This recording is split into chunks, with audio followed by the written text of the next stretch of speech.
Hey, Sanford here. I wanted to kick off today's video with a quote from one of my favorite little books that I've been reading for the last 2 years. It was given to me 2 years ago, and so I keep going back to it. And this is the name of the book. It's called Dance First and Think Later. So I want to read one of the quotes to you. Actually, it's number one. I'll read that to you. And it says, "The first and great commandment is, don't let them scare you," by Elmer Davis. He's a writer. Don't let them scare you. As you well know, I said in my last video that I'm going to be taking pages from a workshop and a talk that I do called The Cheerleader I See.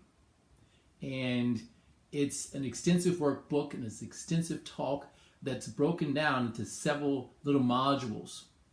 There's 22 modules that I can deliver to cheerleading clubs, schools, youth programs. It's all applicable, even though it stems from the base of a sport that I am so passionate about and that I love so much, which is the world of cheerleading. So let's get into what I want to talk about today. I started my day today with a 13-kilometer run. I'm not sure of the conversion into miles for those people that are listening in the States, but yeah, that's what I did. So you guys can do the conversion because I know you're brilliant that way. But on that run, I said that on Saturday, yesterday, that I wanted to do that run. And immediately my brain started coming up with reasons why I shouldn't do the run. This is how the brain works. It so wants us to be successful. However, it has this subconscious part of it that says, why do you want to do that? It's going to hurt. So many athletes in the cheerleading world want to hit these goals, and in their basic desire, their bodies want to do this.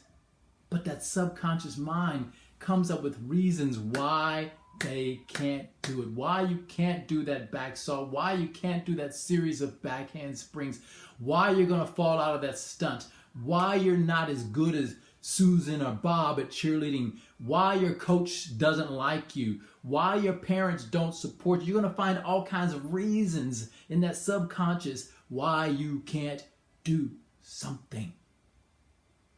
And of course, this streamlines right through life for a lot of us. And so today's topic is called Fear Causes Us to Judge, and Judgment causes us to massacre ourselves and others. So what does that mean? Basically, I saw this gentleman yesterday in his truck. It was a fancy truck. He had all the little gizmos and the gadgets on this truck, you know, and I just happened to be fiddling with my phone at the stoplight, and he looked over at me and he's just like waving his finger, no, don't do that. But so I scrolled through my phone and then I plugged it in and put my ear sets in, and he was quick to judge me. He was quick to tell me in his disapproving look that I shouldn't be doing that for whatever reason. You know, it's against the law. We know it's against the law to drive and be on your phone. You know, stuff can happen. We understand that. But quick to judge me, he was. Quick to be disappointed in me without knowing what the reason was why I was actually scrolling through my phone and wanted to put my headsets in. And I'm going to tell you right now, I'm in this stage of my life where I want to be surrounded by passionate and powerful people. Anything that I listen to, I want it to be powerful and passionate. And if I start to have a negative thought or something that I can't do or something that's bothering me, I want to quickly change that thought. And so there's this very famous book. It's called Think and Grow Rich. It's also in an audio. And so that's what I was scrolling through, so I can put that in my ears, because I was having negative thoughts in that moment, and I wanted to get those thoughts out of my mind. I wanted to get it out of my mind now. So that's what I put on. Imagine if he would have rolled down the window and said, "Hey, what are you scrolling for? What are you looking for?" You know, imagine the difference that we both could have had in each other's life. Okay? So I just wanted to share that he was in that fear, in that sort of judgment place of me, without trying to get to know me, even in that brief little moment while we were at the stoplight. And for me, I would have rolled down a window and talked to them. Yeah, I would have talked to them, no problem. I love talking to people. I love the magic, the connections of talking to people. So that he was filled with fear, okay? And he sent that fear over to me in a judgment, okay? And what happens with judgment is we tend to take that on board, and then we take that into our life. Whether it be in the cheerleading world, you know, if we're filled with fear, if somebody's sending us fear, usually people send us fear out of ignorance of their own fear, their own stuff. And then we take it on, and then we start to create a judgment around that. And that judgment causes us to hold back in the things that we want to strive for. It makes us, you know, I said this yesterday to a friend of mine. So many of us believe that if we put ourselves down sufficiently enough, that we will be accepted by others. It is such an epidemic in this world. You know, here in Australia, they call it tall poppy syndrome. In America, they call it crabs in a barrel. You know, as soon as you start to lift yourself up or reach for something higher, they pull you down. You know, you got the crabs in the bucket, you know, they're all striving to get to the top and pulling each other down, you know. In Australia, the tall poppy syndrome, as soon as you believe that you can achieve something that you want to go for, you know, you get this. Well, why do you want to do that? That's ridiculous. You're never going to be successful at that. You know, and you know what? We even do it to ourselves. We even do it to ourselves. We put ourselves down. We make ourselves small, hoping that we will be accepted. But how can our subconscious, how can our mental, our emotional, and our physical selves strive and grow with that sort of thinking? How? It can't. It only has the spawn of despair to choose from. And it's only going to give us more of what we are thinking, feeling, and doing. You know, fear leads to judgment. Judgment leads to massacre.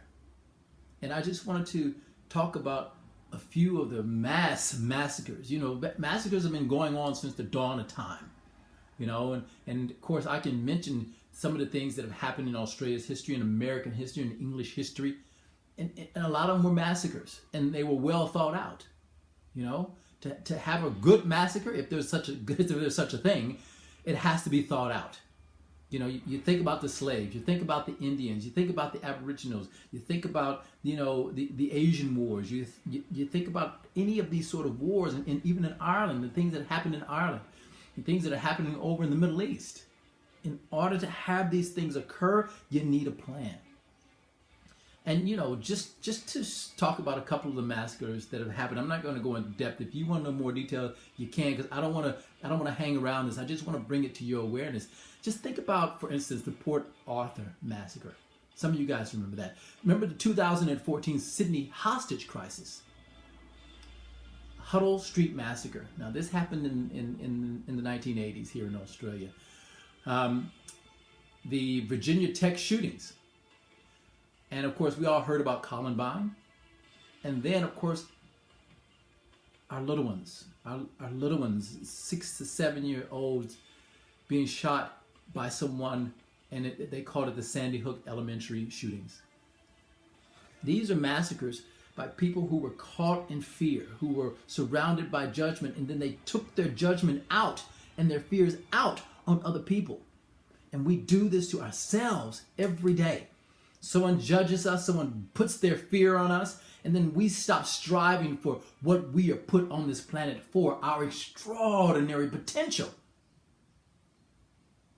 By some ignorant or well-meaning friend or family member, not being aware that their criticism could break down our self-confidence, could break down that drive and that passion we have.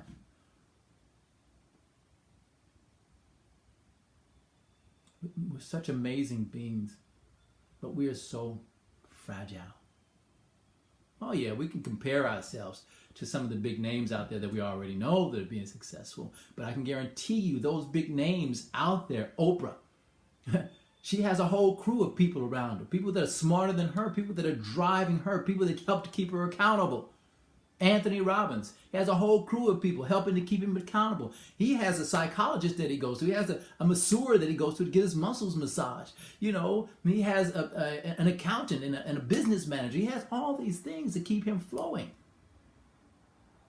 We can think about these people with these big names, but they need the same things we need to keep ourselves lifted and driven. Yes, you need self-motivation. Yes, you need to be able to transcend the negativity and the fear and the doubt and move forward.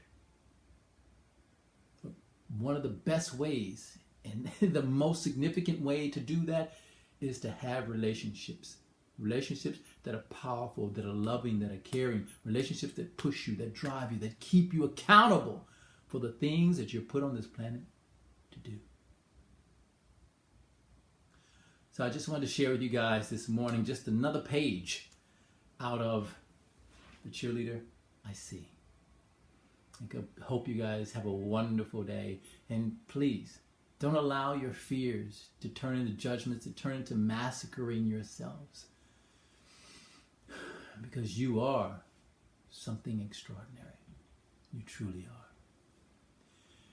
You guys make sure you have an awesome day. And as always, love your mission. Peace! Ha ha ha!